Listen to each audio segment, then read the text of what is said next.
listening to One, a podcast about education, teaching, and learning.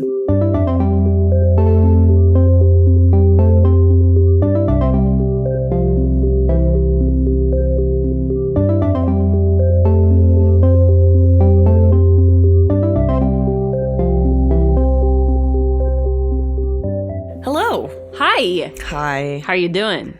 Got this, not COVID, just allergies. You've got some infestation of the sinuses. I'm on some Sudafed. Yeah. I think that's probably overkill. It doesn't really sound very good, and I hope you feel better soon. It's truly just me wanting to clear my throat a lot, but I'm just tired of it. Mm-hmm. So, how are you? Oh, surviving. Okay. I'm ready to cover this topic that we've been threatening to do probably since the beginning of the podcast, which is talk about who Kate thinks is my favorite person in education, but who really isn't. I have no reason to think he's not. Is a person. Except for the fact that I had to do all the research, so he must not be I felt that much of a favorite of yours. Here's the thing. I did my research on him in grad school, so I felt like you had to do the research on him this time, just to balance it out, so that we both done research. Here's what I did. Yeah. I went to grad school for not education for that reason. Uh-huh.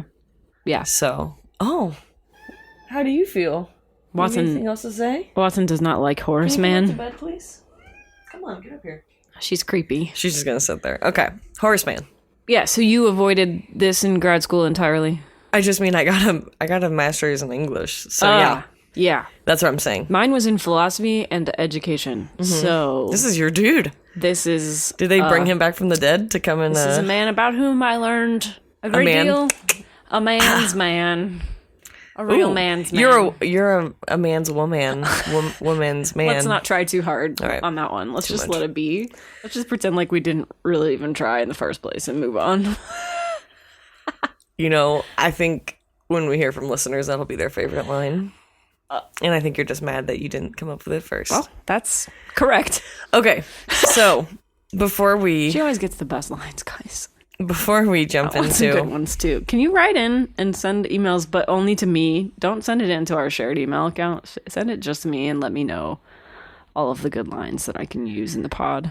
All of the good lines? Yeah, you want them to... I want some singers. You want some ghostwriters? I want some script writers out there to give me some really... Here's the thing. Golden We're gonna material. Know it's not you. No, not yes, if the material. We will. Not if the material is pristine and sparkling enough. Okay. So not to completely shift to a very heavy, serious topic, but when I was thinking back on our last episode, the most recent one, episode 59, it came out a couple of days after the shooting in Uvalde, Texas. And I thought, I bet it's really weird that a podcast about education didn't talk about one of the deadliest school shootings. So I just wanted to say, first of all, there are weeks, this is not one of them, there are weeks where we do record days in advance. Yeah. This one was before. This one's fresh. Yes, so this one's very fresh. This news is as fresh as we can make it. This is a summer procrastination session, but yes. But episode 59, we recorded days before the shooting. So I wanted to make sure it was clear that we weren't avoiding it, because it would be very odd to run an entire podcast about education and not mention it. But also to say that even now, a couple weeks after that shooting, I don't have any words for it. It wasn't something I could talk about at the time. It's not even something I feel like I can talk about today. But I don't want to pretend that the world is, some beautiful, perfect place, because it's not. Mm-hmm. Yep, we want to recognize it. We had an episode about school shootings. I think it was like episode 42. Nothing has changed in this country since that episode. So here we are.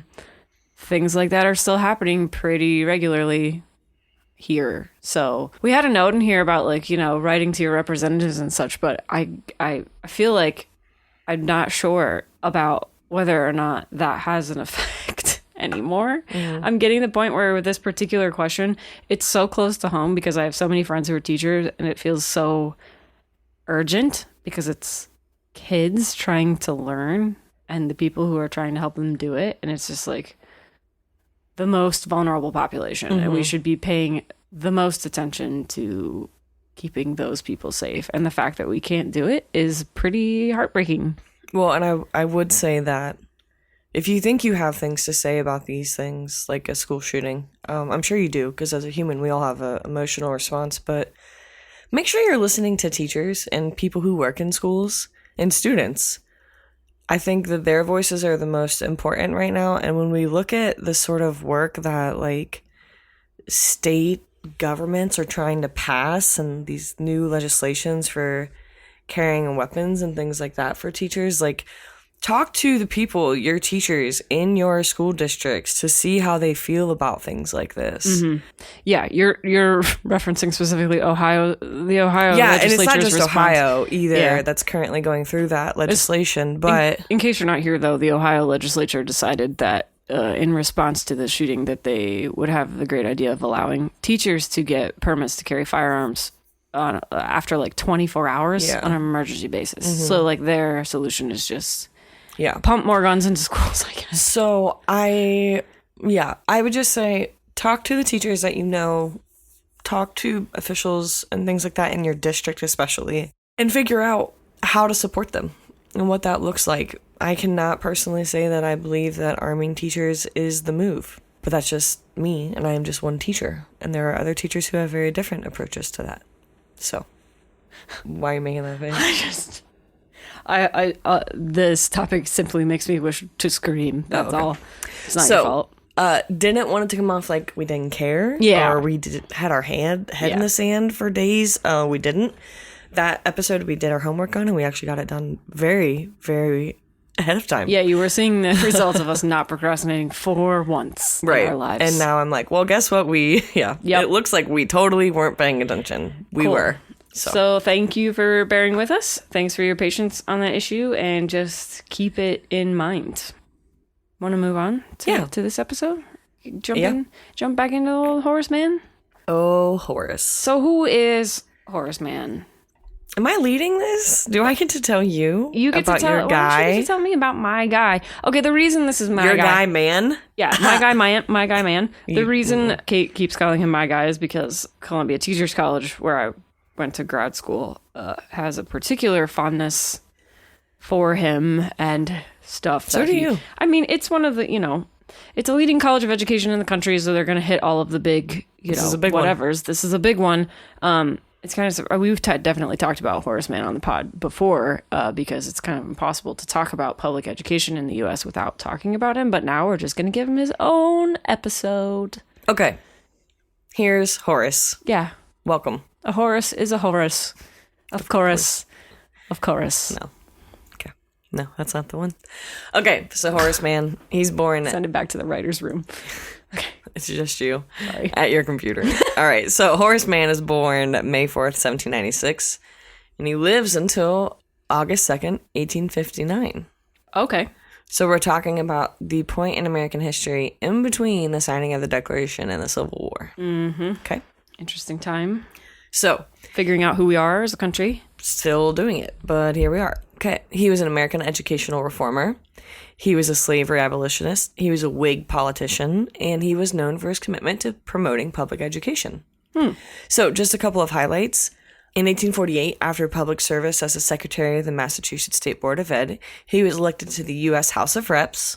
And our connection, in September of 1852 until his death in 1859, he served as the founder and first president of Antioch College in Yellow Springs, Ohio. Oh, yeah. And that was one of our questions from episode 31. Yeah, that was a fill in the blank question about Antioch. Yes. So we have a little college here in Ohio that has a connection to Horace Mann as well. A really, really deep a deep connection to him. Okay, so I'm going to start with a quote from Elwood P. Coverley. Wow. Elwood P. Coverley. I would love to name my son that. Okay.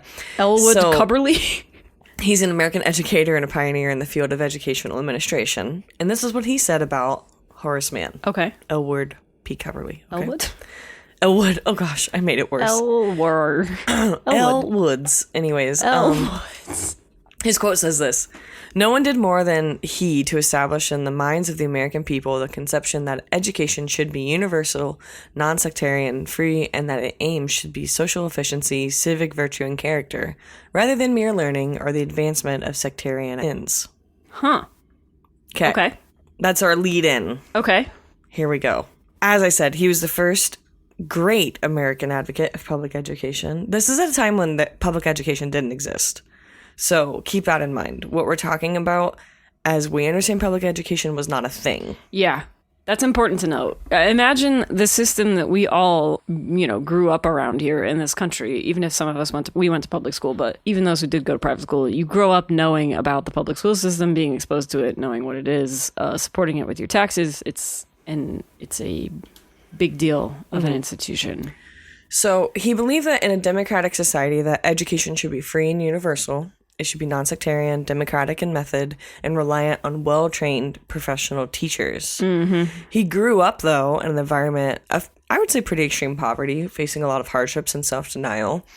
And as far as his education, it was pretty erratic. He didn't have great teachers, but he did manage to educate himself in his town's library. And with tutoring in Latin and Greek from Samuel Barrett, who was later a Unitarian minister. And he turned all of that into admission at the age of 20 to Brown University. Wow. Interesting. So he graduated from Brown after only 3 years as a class valedictorian, and he decided to go in law, and so he began studying and practicing that, and his work as a lawyer is what led him to the seat in the State House of Reps. So, fun fact, during that time serving in the State House of Reps, he led the movement that established a state hospital for the insane, and it was the first like it in the U.S. Wow. That's some of his work. He also, unfortunately, tried to suppress alcoholic drinks and lotteries. I mean, he was a fan of the temperance movement, and you are not a fan. I am not. You are not pro-temperance. No, but I was trying to keep it well-rounded. I see. Yeah. So I wanted to do, the good and the bad. Alcoholic drinks and lotteries. Okay. When was the official, the thing that we call the temperance movement? Was that later? When was that? This is high time. High time. So he's probably something of a teetotaler. Teetotaler. If not, maybe not officially labeled as such, but okay. So he wants to keep, the moral education part of Horace Mann is kind of what gets drilled into one's head. I think even in grade school when we learned about Horace Mann, because we did learn about Horace Mann in school. You did? Growing up, yeah. At some point, I don't know, probably in high school. Okay. But Okay. American history. Good for you. Sometime in there they covered it. It was like a paragraph in a textbook, because it was one picture. Well, establishing the first state department of education, which he had a lot to do with, kind of, and also doing so much work in public ed at this time was definitely groundbreaking. So he's a big figure. Oh, I'm not saying he shouldn't be in a history book. I'm just saying I don't remember that paragraph. Yeah. Well, that's the thing I was saying. The real thing that I remember in the textbooks is talking about, morals as an education, moral education. They thought about becoming good citizens and doing good deeds and stuff like that. And it's kind of funny to consider whether or not, because he also makes this point about how education shouldn't be sectarian. So it starts to get a little interesting because at a certain point, people disagree about what is moral or just. Because people are different and have different ideas about that. So it can almost become sectarian to engage in a moralistic kind of education. So this is where, the conversations and debates get interesting in grad school and such. But okay. But yeah, so before he got into all of that, he was kind of, he was into politics. He was a state representative. Yeah, right? and so after he finished on the House of Reps, he then moved to Boston and started serving in the Massachusetts Senate. And he did that for a couple of years. And it was while he was in the Senate that he began working on the quality of education in Massachusetts. So he realized that the education was deteriorating, the quality of it was deteriorating. And he said it was because he said he realized that it had slipped because it had fallen into the hands of local districts who were only concerned about the economy. They weren't as worried about long-term educational, anything of that nature. It was just a place, the thing they did, and they moved on. So in 1837, a state board of education was established, and they started collecting and publicizing all schools' information throughout the state. And because of his commitment to education, and everyone knew that at the time, of course, he accepted the first position as the secretary of this newly formed board. A lot of people said that because he accepted this position as secretary, it pretty much ended the rest of his political career. Interesting. Well, I was going to ask you about that because I did not know about the political part of his career. I did not know that he was an elected representative before he got so involved in education. I just always knew him as the education guy. So he has a background in law and... Yeah, a lot of people thought he was going to go even further, like federal and things like that. But he ended up serving as a secretary for 11 years. And as part of that work, he visited every school in the state so that he could physically examine every school ground. Wow. In all of Massachusetts. It's not that big of a state when you think about it. It's maybe not as a great an achievement as getting to like every school in Ohio, but Well, not now, but back then, that's a lot of work. I mean, what do you have, a horse? maybe you're right. I don't mean to How you getting there? I don't He's mean not calling an Uber. to diminish his achievements. It's just a rather tiny state. That's all I was trying to say. You know what? I can give it to a dude who's at least going to go in every school and see them. Yeah. How many of our elected officials Yes. who work with education have been inside 10 schools? You're right. That's definitely more than what we expect day to day from politicians. Now. Again, this guy didn't have a car, okay? So he started a biweekly common school journal in 1838, and he lectured to groups of citizens or people that were, invested in education. This Common School Journal. This is a publication, I assume. Mm-hmm. He called what we call public schools now. He called common schools. Common to everybody was the idea. So if we talk about common schools, that's what we're talking about. So he put out, over his time, 12 annual reports to the board, and they ranged far and wide through the field of pedagogy. And so these reports and the journal that he had established as part of this work as a secretary is basically where he laid out exactly what he thought education should look like. Mm-hmm. So this is where his platform came into play. He thought that the purpose of education had 6 points. Ooh, a 6-point plan. Mm-hmm. Good. He said that the public should no longer remain ignorant. Still waiting on that one. I agree with you, Horace, but I got to tell you, I'm not sure we've made a great deal of progress on that one. Education should be paid for, controlled, and sustained by an interested public. Still working on that one, too. This education be the best provided in schools that embrace children from a variety of backgrounds. Oh, boy. The education must be non-sectarian. Mm-hmm. It must be taught using the tenets of a free society. Interesting. And that the education will be provided by well-trained professional teachers. Okay, that one I think we're doing fine. I mean, for the most part. So, as always, some people don't like that. Oh, really? Clergymen who deplored non-sectarian schools were mad. So they wanted everyone to have religious training? Yep, we'll get more into that too. Okay. There were educators who condemned his pedagogy as subversive of classroom authority. And oh no, there were politicians who opposed the board as an improper infringement of local educational authority. So basically, others saying, you don't belong in my town's, whatever. For sure. This popped up. I mean, people still get mad about this stuff. And most recently, on a national scale, I remember people talking about this in terms when Common Core was becoming a thing. They're like, what about local variations and blah, blah, blah, blah. And we're like, that's all nice and well and good. We would love for you to have local variation in the way that you teach your kids, but also maybe there are some things that everybody should know. Sure.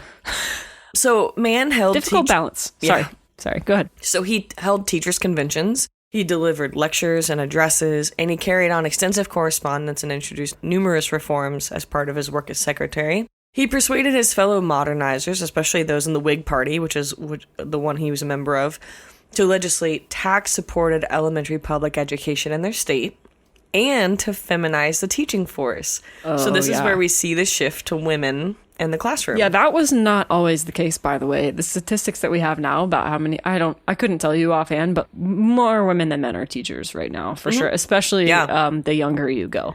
But that's because of Mann. Yes, that absolutely. He was the one who made the push for that. Yes, it used to be the opposite was true. All of these, especially like private tutors for families who could afford them, they were all men because they're frequently clergy or trained, that's who the teachers were. Academic settings. Yeah. Yes, that's who the teachers were. That's who scholars were.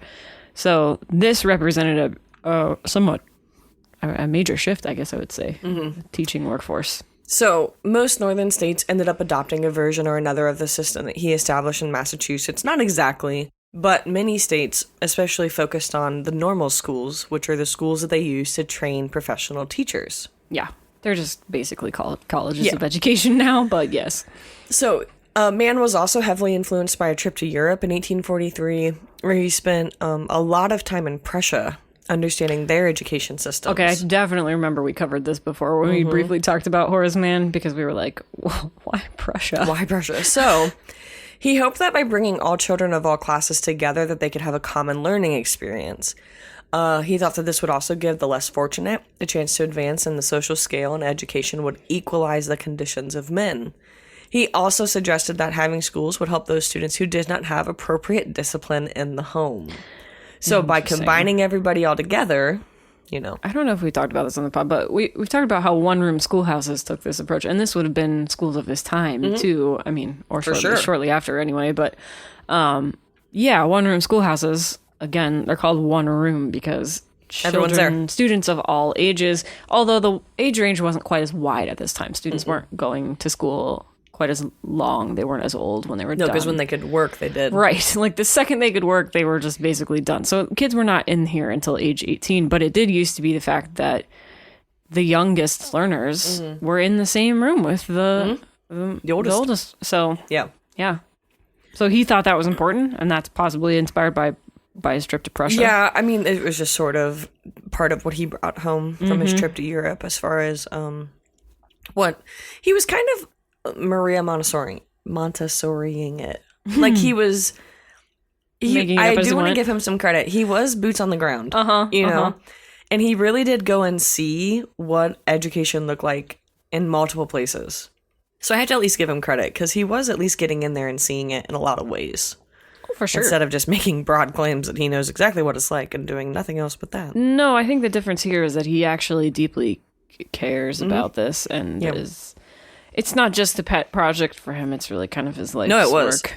So, of course, as I already mentioned, clergymen and people like that did have some concerns about Mann's approach. Because he was advocating for secular education. Yeah. So, actually, Mann stated, our public schools are not theological seminaries. That's obviously going to rub some people wrong, especially if, your whole life so far has been to that kind of teaching and learning. So, the Bible was still used in every school, but the legislature that he worked on did not sanction a particular church, but rather they just prescribed books that appealed to any particular set of Christians. So that was kind of Mann's approach to it, was that he knew that there would be religious, you know what I mean? Like teachings and things like that, because these communities are very heavily Christian. He's trying to bridge a gap because this Christian education idea is very much ingrained in the founding of the country, and he's working much closer to that time than now. So I was surprised to read that he was that aware of that kind of work, because I would have just kind of assumed, it's just part of it, But he really pushed back against it. And so he made it so all kinds of Christians had a place, and that, of course, that probably was has still something the to, approach. Yeah, but it probably has something to do with the fact that he was taught by a Unitarian. Yeah. Because that would make you want to, I don't know a great deal about the interaction of Unitarians and other denominations at this time, but I do know that it probably wasn't the overwhelmingly strong force in the religious landscape. So he's probably trying to be, and I know that Unitarians, I don't know much about it, but all I do know of it is the impression that I've gotten from people who have gone to Unitarian services, and they're kind of like, we're the rational ones. Like, we're the rational religious people. That's sort of how they describe it to me. And it's like, I'm not even sure. That explains Mann's approach. Well, I'm not even sure if it's actually technically Christian. I don't know. Write in if you're a Unitarian and tell us. But I just got the distinct impression that their approach is very methodological and like kind of well-reasoned and level-headed, and that's the approach. So it doesn't surprise me that this is the way that Horace Mann kind of chose to go. Yeah, and I was also just it's not a separation of church and state, but it feels like it could be, or he wanted it to be. It feels like he wanted it to be. Yeah. And I think that that's interesting because I wasn't expecting that from him at this time, but he flat out said himself, that's not the point. We're not here just to preach the Bible. And so his learning and his goal of education was truly that, a whole goal. So I do have some bad news. About Mann. Yes. So one does not get to be a famous man of history in this time period without being somehow very upsetting to a wide swath of people. This is a rough one. Okay. Okay. He didn't like teaching reading via the alphabet method. Right. And he called it repulsive and soul deadening to children. Oh. And he thought that teaching the alphabet was illogical. Illogical. Here's what he said. Okay, this is a quote. Okay. When we wish to give a child the idea of a new animal, we do not present successively the different parts of it, an eye, an ear, the nose, the mouth, the body, or leg, but we present a whole animal as one object. Okay. That's how he thought we should be teaching words. Okay, well, I'm just going to refer you to an earlier paragraph in these notes where you said he was taught briefly and erratically by comparatively poor teachers. So perhaps that's why he doesn't like the alphabet method. Here we go. His endorsement of the word method for reading instruction made a lasting impression on other reformers of the period. And by 1890, the alphabet method had virtually died out.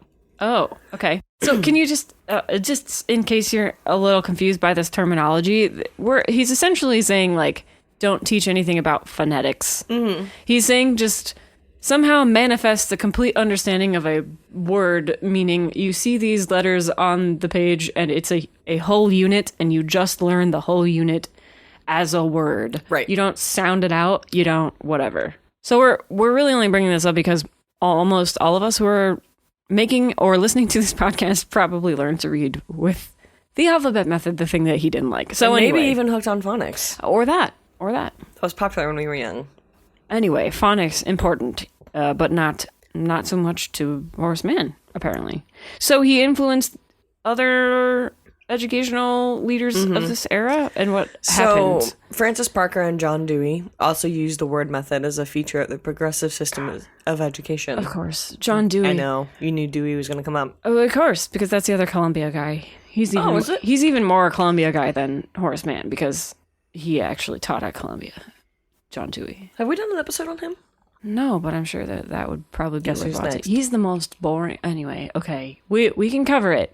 Hey, Horace Mann was way more interesting than I expected. I mean, John Dewey, when you read about it, is interesting. I mean, literally, he, as a lecturer, was known to be at Columbia the most boring and, like, he had the worst kind of presence. Like, he would apparently stand at the front of the room, lecture, and stare out a window. Like, that was how he taught. And that's rough. And he's supposedly one of the leading voices of educational reform in this country. But, yeah, that's how he lectured. Anyway, back to Horace Mann, yes. Parker and Dewey.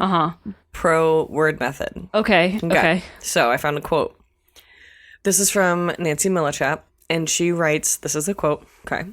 Despite the enthusiasm of educators for their new methods of teaching, the illiteracy rate remained high.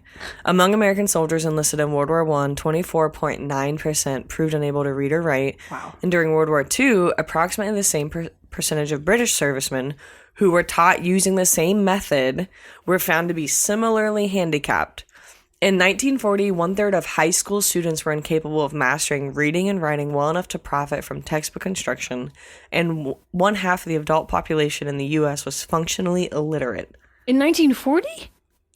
Because of this method. Illiterate. Because of this method of teaching. I had no idea, like, wow. Yeah. So, the backlash against the word method, which our guy Mann started, culminated in a 1955 book called Why Johnny Can't Read by Rudolph Flesch.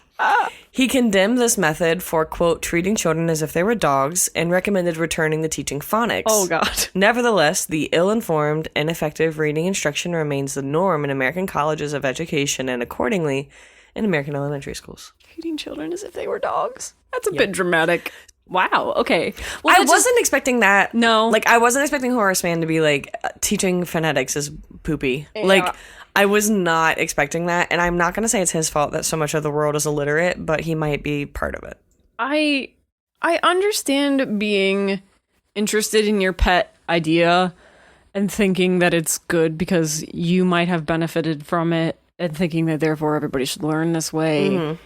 I would doubt that he was actually even aware of what method he would have been benefiting from at the time that he was learning to read, because that's just not how our brains work in terms of the meta processes of education. Well, in that article by Millichap, he even said that there may have been some confusion for him based on his, you know what I mean? So. I'm sure there was.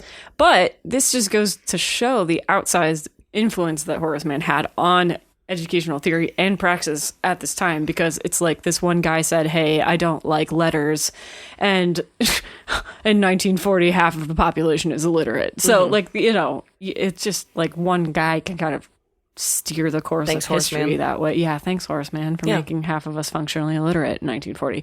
But very interesting. I mean, it's a big claim, but definitely I'd have to say part of the problem. I mean, I'm sure that for whatever reason, educators at the time felt like they had to take a stand on this. I'm sure it was like the hot trendy thing at the time, and there's always a hot trendy thing. So, you know, you go to any like Always. you go to an English conference these days, and I'm sure people are having the same kinds of arguments about whatever the newfangled theory of instruction is. So Yeah. this is not all that Well, uncommon, but it is no. bad sometimes. My dad was a Title I reading teacher for quite a few years, and of course part of Title I is going and getting, you know, the newest professional development on the newest reading techniques that are helping kids, you know. And he said he would go to these things every year, and it would be the one he saw 2 years ago with a new name. Mm-hmm. And he has a really funny story about when he switched back to teaching American history for middle schoolers. He was sitting in a meeting, and they're supposed to be creating some kind of learning chart or something like that, influenced by this recent professional development they had just sat on. And so my dad's group was all trying to come up with something based on this most recent PD that was very important to the school, and it's what they were, you know, bringing into the school system for that upcoming school year. And my dad was like, watch this. And he basically just made up one that was a combination of a couple of other reading things that he knew about from being a reading teacher and presented it. And the person that was there representing the new learning professional development was like, wow, I haven't seen that one. Didn't know about it. And he was like, that's because I made it up. Mm-hmm. But it was just because he'd been to so many, you know what I mean? So it's exactly what you're talking about. Mm-hmm. These things are just a horrible, horrible, horrible system. And they just keep coming back. Yeah. New name, new letters, new colors. Trends in education. Yep. Yes, for sure. Buzzword. We gotta sell more doodads to teachers. My dad's been retired now for more than 10 years, and that was him 20 years ago. Mm-hmm. So, I mean, it's just hilarious, though, because he loves that story, because he's like, it's all that way. Yeah, some things never change. Yeah. Is the moral of that story. Okay, so let's briefly talk about the normal school system. Normal schools, those were the schools that trained teachers to enter this system set up by Mann. They trained teachers by educating them in the norms of pedagogy and curriculum. In the 19th century in the U.S., instruction in normal schools was at a high school level, turning out primary school teachers. So what we think of now as high school educations, those are the educations that classroom teachers were getting from normal schools at this time. To then become the next. Yep. Primary school teachers. The first state-funded normal school was founded in Massachusetts, and that was, again, obviously, thanks to Mann, Horace Mann, and another education reformer named James Carter, and that was in 1839. Today, Framingham State University is recognized as the oldest continuously operated public normal school in the U.S. Framingham has moved and changed names and sites, but it's still the original normal school. It was started in 1839. Very interesting. Still turning out a lot of teachers. Huh. So basically, it just went from being a part of the education system, especially if you were a female, to become a teacher then. And then now, as we know it, as a 4-year program for a normal university experience. Exactly. Yeah. Huh. Okay, so after his secretaryship, is that what you call that? Mm-hmm. Yeah, okay. So after that, after this position, in the spring of 1848, he's elected to the U.S. Congress as a Whig to fill in the vacancy caused by the death of John Quincy Adams. Mm-hmm. His first speech in this role was in advocacy of the government's right and duty to exclude slavery from the territories. He's a big anti-slavery activist at this time. And in a letter in December of that year, I guess 1848, he said, I think the country is to experience serious times. Interference with slavery will excite civil commotion in the South, but it's best to interfere. Now is the time to see whether the Union is a rope of sand or a band of steel. And he also said, I consider no evil so great as the extension of slavery. Interesting. Those are strong. For 1848, like that's about as pointed as, you know. Yeah, I really like this, whether we're a rope of sand or band of steel. I like that too. It's a very interesting way of saying what we are. September 1852, he was nominated for governor of Massachusetts by the Free Soil Party, which I'd never heard of before. Mm-hmm. And the same day was chosen president of the newly established Antioch College in Yellow Springs, Ohio. So he did not win that election for governor. He accepted the presidency of the college. The rest is history. He continued there until his death. He taught economics, philosophy, theology. He was popular with students, with lay audiences across the Midwest who attended his lectures promoting public schools. He also employed the first female faculty member to be paid on an equal basis with her male colleagues, Rebecca Pennell, his niece. His commencement message to the class of 1859 was to be ashamed to die until you have won some victory for humanity. Mm-hmm. My goodness. And one of the reasons that he was eager to go to Antioch was because of their inclusion of Black people in the learning. Yeah. Antioch College, if you don't... I, as a fellow attender of a weird small liberal arts college, know about Antioch because they were often compared to us as kind of like a very similar institution. So it's a really small liberal arts colleges with small class sizes, and it's seen by some institutions as being a bit nutty because they take an interesting approach to education. Let's see. It's informed by a lot of classical education practices, and obviously Horace Mann being the driver in the driver's seat when it was founded. You can imagine that there are some idiosyncrasies that belong to the school, but it is kind of a beloved little gem among us weirdo SLAC people. Yeah. So. He was a fan favorite of Antioch. Yeah. And they still have a lot of him at Antioch, I would say, too. There's a lot. I feel like I just have not been able to escape this man. So this man his name is on schools across the country. When I was in New York, obviously Horace Mann was one of the big school systems up there, was named Horace Mann. And then also at Columbia, I learned about Horace Mann. So it's just kind of, he's omnipresent. Famous insurance company. Yeah. You told me about that, which I did not know, but there's an insurance company. So very present in any conversation having to do specifically with the U.S.'s education system. But I'm sure he wasn't, I would just love to have known kind of what he went through growing up that inspired him to turn around and dedicate his life to being an education reformer. Because I'm sure it was the parts of it that were really bad and the parts of it that were really good equally motivated him, because he seemed to want to be a real reformer, but also was so dedicated to this passion of making sure that everyone had a chance at an education, So we have him to thank for our teachers' colleges. Yeah. We have him to thank for our literacy rates. And we have him to thank for the number of women in education. Yeah. So if you have problems with any of that, take it up with him and not us. Yep. Thank you, Horace. It is horaceman1@gmail.com for that feedback. Okay. Anyways. Shall we move on to fill in the blank? Would you like to read last episode version, or you want me to? Go ahead. Okay. U.S. publishers sold 825.7 million print books in 2021, up 8.9% over the previous year. Yay. Some print bestsellers owe their success to digital influences. Print sales gains of 30.7% in this category were stimulated by activity on Book Talk, community of TikTok users who post about books, Publishers Weekly reported.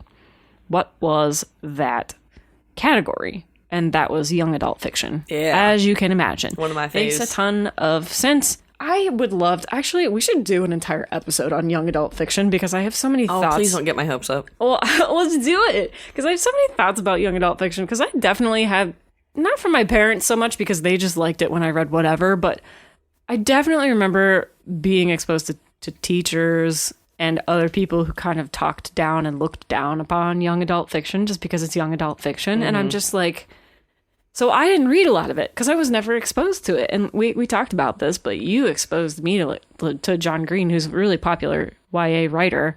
I guess you could call him YA. He is. But these books, I would love to talk about YA as like a genre because people are really weird and condescending about it, but it's just fiction like any other fiction. It just happens to be accessible to younger audiences in a way that is not true of other books. Sometimes I'd rather read it.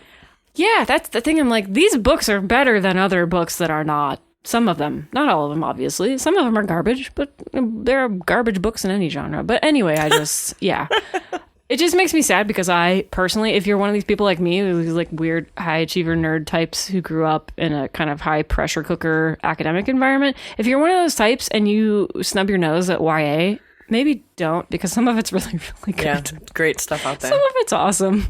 So anyway, and I'm a big book, like I'm a book person. Let's just you say. are. I went to a great book school. I care about books, and I'm saying it. So therefore it's true. Okay. Leading authority in the room. Yeah, I'm the leading authority on reading books. I'm just kidding. I'll let you have that I'm going to title. let the English teacher actually be the leading authority on reading I think books. that title's fine. We're both leading authorities on reading books. How about that? How about that? No, that feels like everybody gets a trophy. Well, yeah, but let's just say no. How about this? We're running a relay race, and we hand off the baton to each other, to one another. Okay. Yeah. Okay. This episode's question. All right. So, sorry, that was a rant. The thing is, I found so much value from recent YA reads. I really enjoy them. They make me happy. The first couple YA books you read, you were like, wow. I was like, what do you think Well, they're going to be? read, like the biggest picture book of your life? I did. Like, what do you think I'm getting? Well, I read like 4 John Green books all at once, and I was like, this is awesome. Why didn't anybody ever tell me that this wasn't like... Literally the whole world was reading them. And you were sitting on your high horse with like I was reading Aristotle. War and Peace. I was reading War and Peace only. Sorry. Yeah. No, but really, you were. Yeah, Aristotle. I was reading Aristotle. I know. That's what I mean. It's way more fun to read John was Green. reading John Green, and you were like, Imagine me on my high horse. Anyway. Looking down upon John Green, who's worth more money than we'll ever know in our entire lives. John Green's great. This is just, I think we should really just change our name to the Green Bros Appreciation Podcast. This is a Stan account. This is a Hank and John Green Stan podcast. Okay. And I mean, Hank's books are 2 of my favorite books ever. Mm-hmm. Mine too. I made my dad read them. Ever. Like, blew my mind ever. My dad says I'm like April May. Yeah. I don't think that's a good thing. I don't think so either. But it's okay. Okay, anyway, this episode question. All right. Let's go. It's Fill for in the Pride. blank. Yes, it's Pride Month. Write into us, hello@16to1.com. If you know the answer to this question, we will send you stickers. All right. Just do it. On the early morning hours of June 28th, 1969, the Stonewall Uprising occurred at the Stonewall Inn on Christopher Street in Greenwich Village in NYC. The riot would go on for days, with nearly a week of altercations with the police attempting to raid Stonewall because of it being owned by the Mafia, which was the case for many gay bars during the time. Following the first night of rioting, gays and lesbians kept returning to the Stonewall to protest for the freedoms in their life, to be who they are without the fear of being arrested, because at the time you could be arrested just for being gay. The Stonewall riot is considered to be a watershed moment in the gay liberation movement, and was famously led by, among others, one incredible drag queen whose middle initial famously stood for Pay It No Mind. Who is she? That famous drag queen whose middle initial famously stood for Pay It No Mind. Mm-hmm. We spent an afternoon at Stonewall last summer. Yeah, we did. We were looking around. Amazing area, the park. It's just so beautiful down there. Yeah, it's very interesting. Worth it. Okay, so what did you learn this week? You want to? I have some tech news. Tech news? Wait, that's my job. I know. I'm taking my job. I'm looking at our week. notes, and yours is like a page. Oh, I'm not going to read all of the line. words of mine. Don't worry, I just copy pasted, so I won't put us through that. But go ahead. The EU is requiring the USB-C to be the standard for all devices by autumn of 2024. Ooh. So that means all of our charging will be by the same types of cords. Yeah. They'll all be a USB-C. I suppose that's if Apple continues to sell in Europe, which I think it probably will. But they have it was like 56 million devices are sold there per year or something like that. That seems like a lot to not sell. So in case anyone does not know this, iPhones have a proprietary charging cable called the Lightning cable. All that means is that because Apple has its own special charger that isn't compatible with other things, that if they don't correct that, then either go, which some people are guessing that Apple might go full wireless charging as a response to this. But if not, all the devices are going to have to be USB-C friendly. Interesting. Which is exciting. Aren't some of them already charging by USB-C? Or is that just the one end of the cable? Just the one end. Okay, so Apple went like halfway on some of their cables and put USB-C on one end and Lightning on the other, which is just like, you are almost there. The part that goes into my phone is Lightning. Okay. The brick the other is part USB-C. is that's so silly. See, so that's what I was talking about earlier. I feel like Apple knew that this was coming. The EU has a very interesting regulatory landscape that ends up impacting some of our big tech companies in the US in ways that are really annoying to big tech companies in the US because they aren't regulated hardly at all here and they can get away with whatever, and it's consumer protections are not great. So if this is a consumer protection and e-waste targeted bill, it's designed to cut down on e-waste because there's just like millions of crappy brick chargers floating around in the universe and we don't need to keep filling landfills with them. So the idea is to cut down on e-waste, but also the idea is to cut down on the amount of money consumers have to spend buying endless amounts of weird chargers for their devices. So anyway. I mean, I just got a new iPhone and it only came with the cable. Yeah. Yeah. It doesn't even come with a brick anymore. Yeah, they're not. Most electronics aren't coming with chargers or cables anymore. But part of the reason that's possible is because a lot of electronics are switching to USB-C. Right. So the reason they're not shipping with them anymore is because there's a standard. So the USB cable that we all grew up with, that kind of rectangular looking one that plugs into every computer, that is being replaced by this new standard USB-C. It's relatively new, but I'm sure we all have devices that have it by now. But it's that but smaller. Yeah, it's that but smaller. And the idea is just to make it so that all the devices out there can use it. I'm excited for it because when I travel, I look stupid. Yeah, we I've got take masses of cables with us when we travel. iPhone charger, my iPad, my watch, my everything. And Chelsea has 2 chargers for her whole life. Yeah. That's what I learned. Okay. I'm very excited. Maybe we'll all get USB-Cs. Maybe we can share charging cables. Wow. Let's not go that far. Oh. What do you learn? I'm hurt. I learned something about Nietzsche. Wow. And shock. Me reading John Green. You. Nietzsche. So I did not know this about him. I knew a lot of other random things about Nietzsche, but I did not know that he had serious problems with his sight later in his life. So this was around 1880s, I guess. He wanted to buy a typewriter to allow him to continue writing because it's very difficult if you can't see writing things by hand. So he knew from his sister somehow about this guy named Mr. Malling Hansen in Copenhagen. And this guy apparently makes weird inventions, one of which was called the writing ball. The writing ball. It's basically a portable typewriter that looks like an orb with a bunch of pins sticking out of it. I don't know how to describe it. It's the weirdest looking thing, but it really does look like a ball. And they're actually, remember that thing that we saw, like the cording type, we saw this thing that was it's called a caracord or something like that. It's like shortcut. Yeah. It's like shorthand. It's kind of like shorthand typewriter, but you put your hands on it and it's kind of shaped like this thing is shaped. It's not what court reporters use, but it's it's not a stenographer, whatever you call those things. I don't actually know. It's not one of those. It's different. It looks like a big brass ball with a million things sticking out of it. So anyway, he got one of these things, this writing ball. The reason he wanted one of these and not like a Remington and Sons typewriter is because he wanted it to be more portable. Remington and Sons, I don't know if you've ever tried to pick one of those things up, but they weigh like 50 pounds. They're very heavy. Yeah. So he wasn't ever totally satisfied with it, and possibly it's because it arrived damaged in shipping. We don't really know, but he did try to make use of it, and he later went on to kind of develop this different relationship with writing and thinking because of this typewriter. There's a researcher who talks about him and says Nietzsche's interest in rhetoric and his experience of the typewriter framed his understanding of language in a highly symbolic way, the traditions of philosophy of language versus the scientific and technological conditions of knowledge. And so I learned about this because I was reading the internet book that I talked about last time. So it was it came up in there because we were talking about how technology changes us. Really? But yeah, for Nietzsche, the writing ball changed the way he approached thinking and dictation and writing, and changed his way of going through philosophy. So pretty interesting stuff. Just on my writing ball.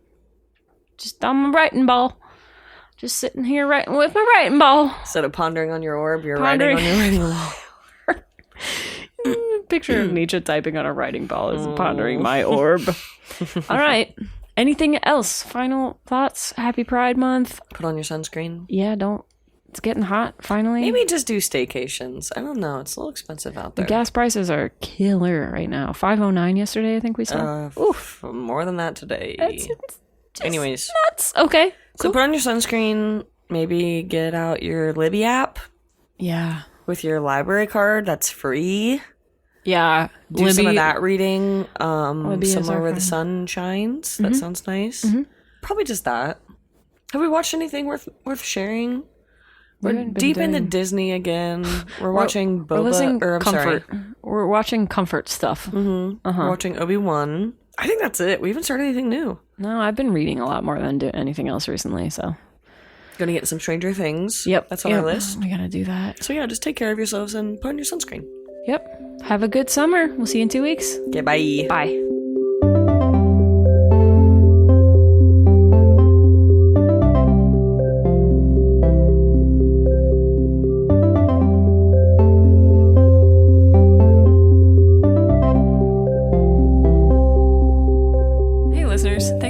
voting 16 to 1. We're trying to grow our audience, so please check us out at 16to1.com, all spelled out, and tell your friends about the show. On our website, you can find links to follow us on social media, an archive of all our old episodes, and a contact form where you can get in touch. Thanks again for listening, and we'll catch you next show. Are ya ready, kids? No.